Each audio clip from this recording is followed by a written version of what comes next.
ঢালিউডে আবারও পারিবারিক গুঞ্জন ঘিরে শুরু হয়েছে আলোচনা। চিত্রনায়িকা শবনম বুবলী মা হতে চলেছেন, এমন খবর সামাজিক যোগাযোগ মাধ্যম ও বিনোদন অঙ্গনে নানা প্রশ্নের জন্ম দিয়েছে।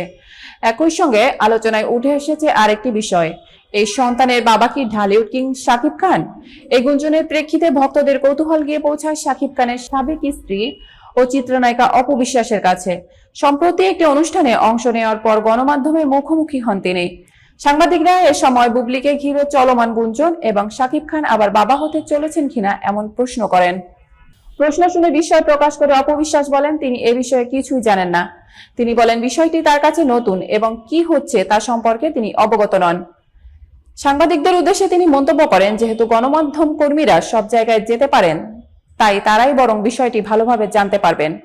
সোশ্যাল মিডিয়ায় ছড়িয়ে পড়া আলোচনা প্রসঙ্গে অপু বিশ্বাস জানান, কাজের ব্যস্ততার কারণে তিনি বর্তমানে সামাজিক যোগাযোগ মাধ্যমে খুব একটা সক্রিয় নন, ফলে সেখানে কি ধরনের গুঞ্জন চলছে তা তার জানা নেই বলে উল্লেখ করেন তিনি।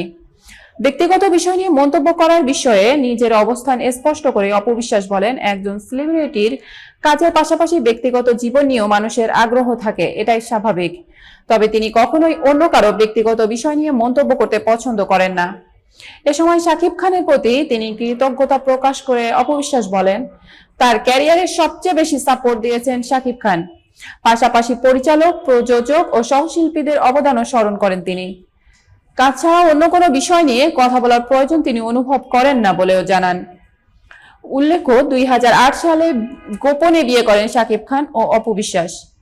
2016 সালে তাদের একমাত্র সন্তান আব্রাহাম খান জয়ের জন্ম হয়। 2017 সালে বিষয়টি প্রকাশ্যে আসে এবং 2018 সালে তাদের বিচ্ছেদ ঘটে।